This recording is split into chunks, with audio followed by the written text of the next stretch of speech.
राम राम दोस्तों और मेरी माताएं बहनें, आशा है कि आप सभी के ऊपर बाबा नीम करोली जी की अपार कृपा होगी।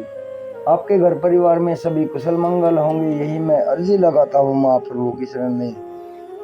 मेरे सर्वप्रथम पूज्य गणेश भगवान जी, मेरे श्री राम प्रभु, मेरे सीता माँ, मेरे बाबा नीम करोली जी, मैं आपकी शरण में ये अर्जी लगाता हूँ कि मेरा जो भी भाई, मेरी माताएं बहनें, उनके सभी संकट दूर करो भगवान, उनके सभी कष्ट हरो, उनके घर में सदैव कुशल मंगल हो, धन धान्य से उनके घर भरे रहे भगवान, हर वक्त आपकी दया दृष्टि बनी रहे। यही मेरी आराधना, यही मेरी अर्जी। जय बाबा नीम करोली महाराज की, जय श्री राम, जय हनुमान जी। दोस्तों और मेरी माताएं बहनें, आज मैं आपको श्रीमद् वाल्मीकि रामायण किष्किंधा कांड का 19वां सर्ग सुनाता हूँ। अंगद सहित तारा का भागे हुए वानरों से बात करके बाली के समीप आना और उसकी दुर्दशा देखकर रोना।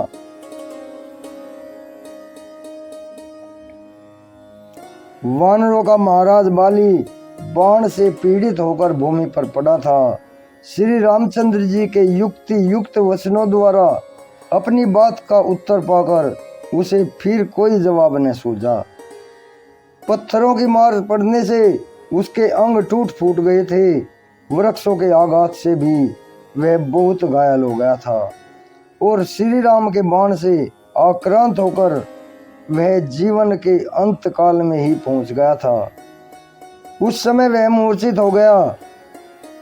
उसकी पत्नी तारा ने सुना कि युद्ध स्थल में ये वानर श्रेष्ठ बाली श्री राम के चलाए हुए बाण से मारे गए। अपने स्वामी के वध का अत्यंत भयंकर एवं अप्रिय समाचार सुनकर वह बहुत उद्विग्न हो उठी और अपने पुत्र अंगद को साथ लेकर उस पर्वत की कंदरा के बाहर निकली। अंगद को चारों ओर से घेरकर उनकी रक्षा करने वाले जो महाबली वानर थे, वे श्री रामचंद्र जी को धनुष लिए देखकर भयभीत होकर भाग चले। तारा ने वेग से भागकर आते हुए उन भयभीत वानरों को देखा। वे जिनके यूथपति मारे गए हों, उन यूथ भ्रष्ट मृगों के समान जान पड़ते थे।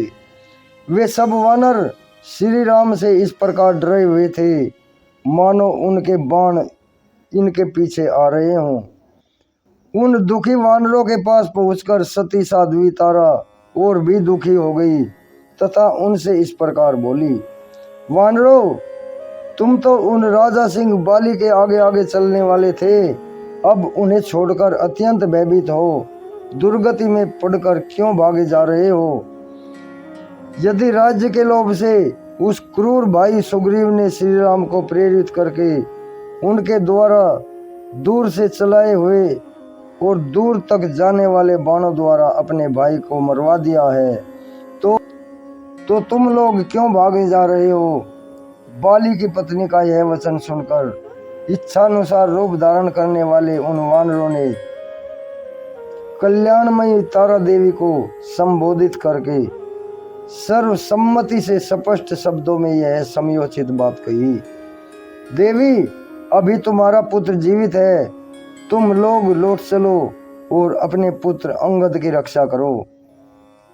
श्री राम का रूप धारण करके स्वयं यमराज आ पहुंचा है, जो बाली को मारकर अपने साथ ले जा रहा है।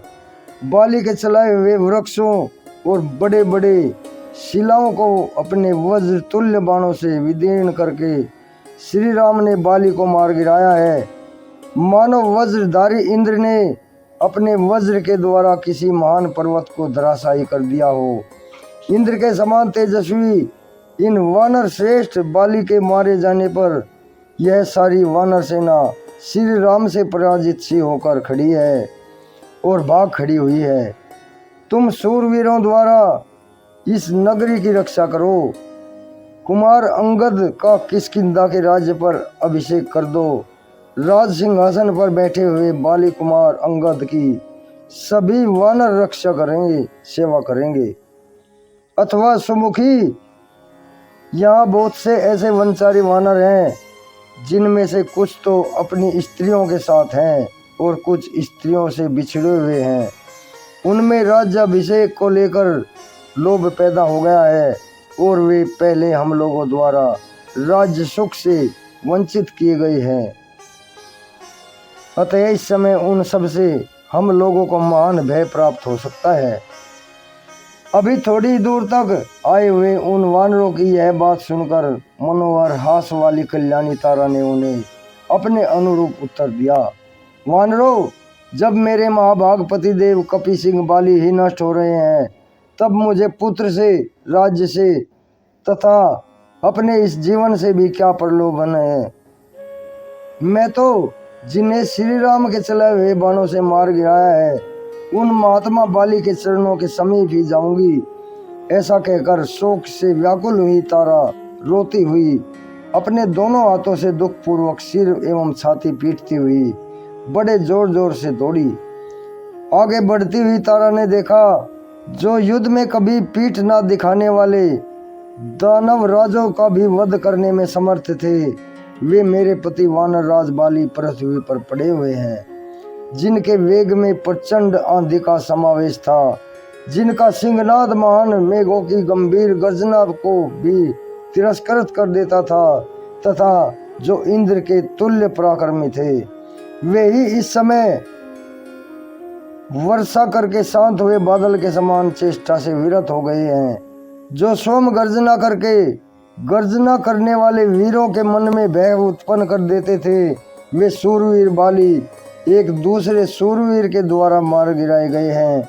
जैसे मांस के लिए एक सिंह दूसरे सिंह को मार डालता है, उसी प्रकार राज्य के लिए अपने भाई के द्वारा ही इनका वध किया गया है। यह सब तारा ने कहा।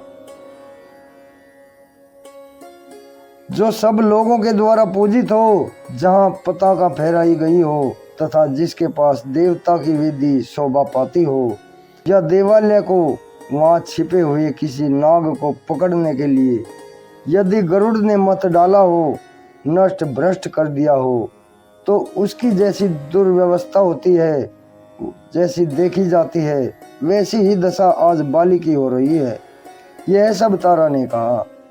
आगे जाने पर उसने देखा, अपने तेजस्वी धनुष को धरती पर टेक कर उसके सहारे श्री रामचंद्र जी खड़े हैं। साथ ही उनके छोटे भाई लक्ष्मण भी हैं और वहीं पति के छोटे भाई सुग्रीव भी मौजूद हैं। उन सबको पार करके वह रणभूमि में घायल हुए अपने पति के पास पहुंची। उन्हें देखकर उसके मन में बड़ी व्यथा हुई और वह अत्यंत व्याकुल होकर पृथ्वी पर गिर पड़ी। फिर मानो वह सोकर उठी हो। इस प्रकार वह हाँ आर्यपुत्र यह कहकर मृत्यु पास से बंधे हुए पति की ओर देखती हुई रोने लगी। उस समय कुर्री के समान करुण क्रंदन करती हुई तारा तथा उसके साथ आए हुए अंगद को देखकर सुग्रीव को बड़ा कष्ट हुआ। वे विषाद में डूब गई। इस प्रकार श्री वाल्मीकि निर्मित आस रामायण आदि काव्य के किष्किंधा कांड में 19वां सर्ग पूर्ण हुआ। जय श्री राम। जय बाबा नीम करोली महाराज की जय।